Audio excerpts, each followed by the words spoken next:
Je vais demander aux enfants de s'approcher, comme tout à l'heure, de poser la feuille, vous n'avez pas besoin. Et je vais leur remettre, non pas toute la Bible, mais l'Évangile selon saint Marc. C'est un petit livre tout petit, c'est tout petit. Chacun chez soi a une Bible. J'espère que chacun l'ouvre de temps en temps, pas seulement pour retirer la poussière. C'est important. Cette parole de Dieu que les chrétiens lisent depuis 2000 ans, comment vous dire, c'est comme une lampe, comme une lampe de poche qui sert à éclairer le chemin. Dans les moments difficiles de nos vies, si on ouvre ce livre, eh bien, la parole de Dieu, elle nous éclaire, elle guide nos pas. Et alors, franchement, ça vaut le coup comme lampe de poche parce qu'il n'y a pas besoin de la recharger. Il n'y a pas en USB-C, non, c'est pas la peine. Pas besoin de la recharger, c'est même l'inverse. C'est elle qui nous recharge, qui nous donne sa lumière. Alors, chers enfants, je vais demander à vos parrains, marraines de venir et ils vont vous remettre donc cette parole de Dieu. Et pendant ce temps-là, nous allons chanter, acclamer la parole en chantant Alléluia.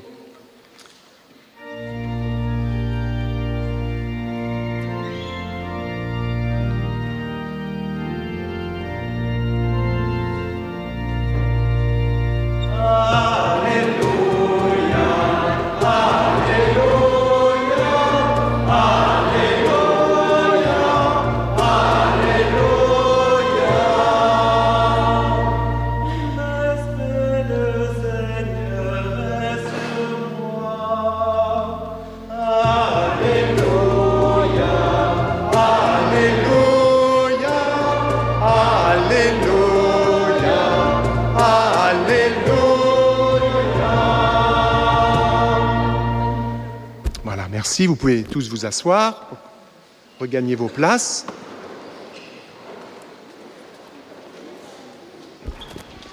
Ce mot, Alléluia, que nous chantons, ce n'est pas un mot en français, c'est un mot en hébreu qui manifeste notre joie devant le Seigneur. Voilà. Louer le Seigneur. Et pendant le carême, on était assez frustrés parce qu'on ne pouvait pas le chanter. Voilà. Alors justement, ce dimanche, comme tous les dimanches, on vient d'entendre la parole de Dieu. On a entendu deux lectures, un psaume, l'Évangile. Pour ceux qui sont attentifs, vous avez peut-être remarqué que la première lecture, ce n'était pas la bonne, c'est de ma faute. Pardon.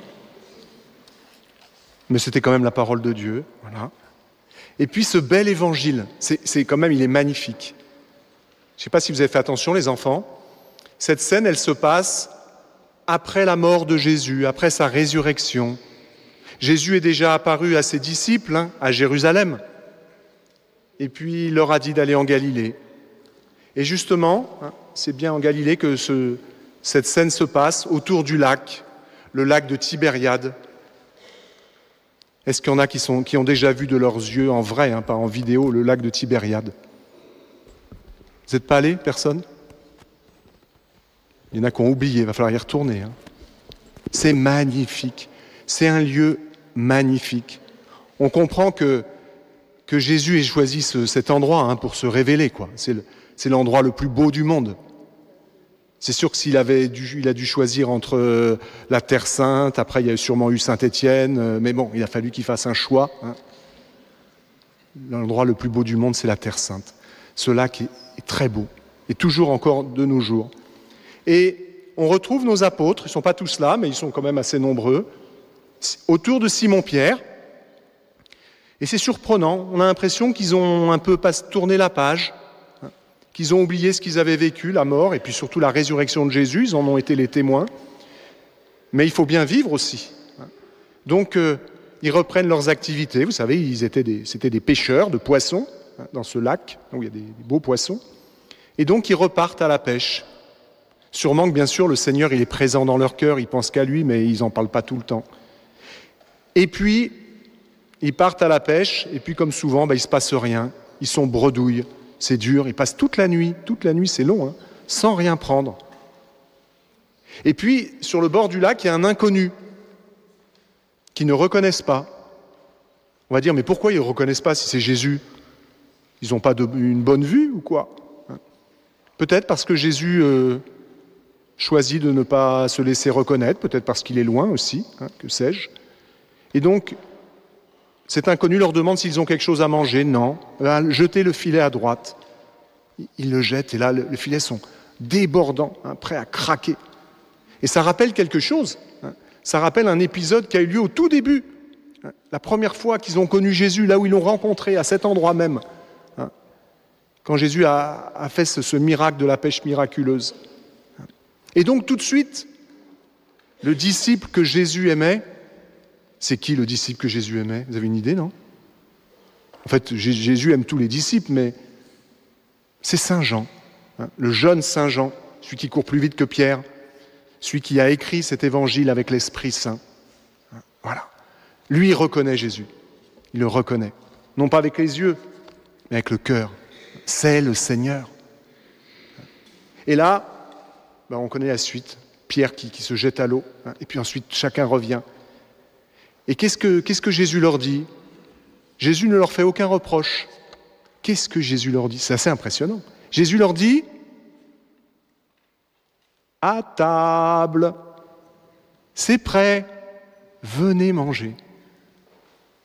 Jésus, il a tout préparé. Il est là pour nous combler. Pas pour nous faire des reproches, pas pour nous faire les gros yeux, il nous aime. Il veut nous combler. Et puis au cours de ce repas, voilà, chacun le reconnaît. Personne ne lui pose des questions. Tout le monde sait que c'est Jésus. Vous voyez, Jésus, 2000 ans après, nous aussi, il vient nous rejoindre dans nos tâches quotidiennes. Si Jésus, il ne s'est pas imposé, s'il ne s'est pas laissé reconnaître comme ça, s'il a voulu que chacun le reconnaisse librement, il fait comme ça avec nous. Si vous êtes là, chers enfants, c'est parce qu'en quelque sorte, et puis nous tous, on a rencontré Jésus. Bien sûr, on ne l'a pas rencontré derrière une porte, il ne nous a pas téléphoné, certes, mais on l'a rencontré. Il nous a parlé. Et il a comblé notre cœur. Et on a envie, comme vous venez de le dire, on a envie d'être son ami.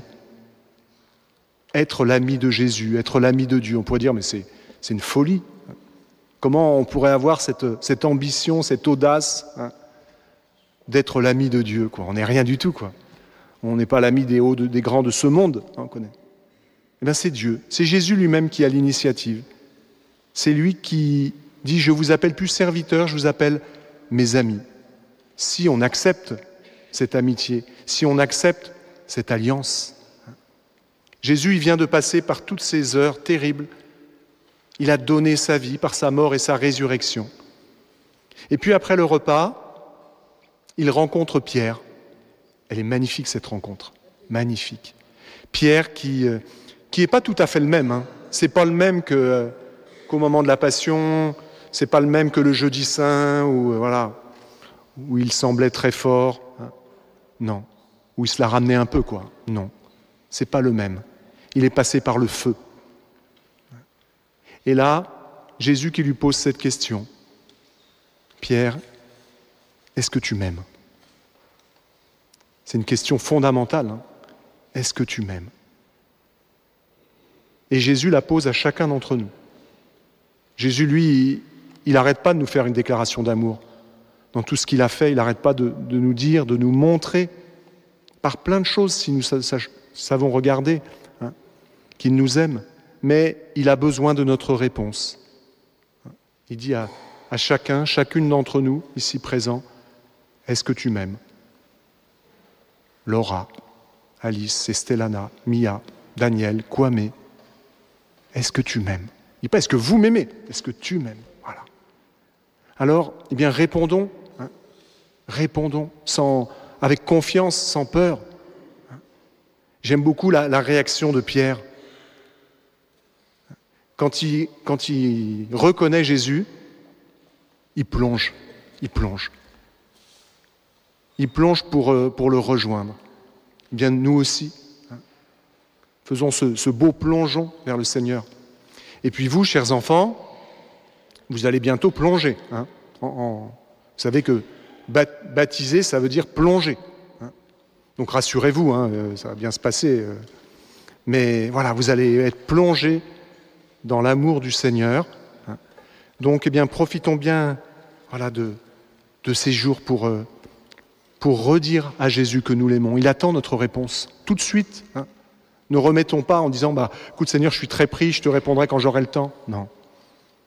Et puis dans l'Église, on vit une époque très particulière. Vous savez qu'on prie là pour notre prochain pape. On n'oublie pas notre pape François, on prie pour lui aussi, mais on prie pour le prochain pape que le Seigneur nous donnera.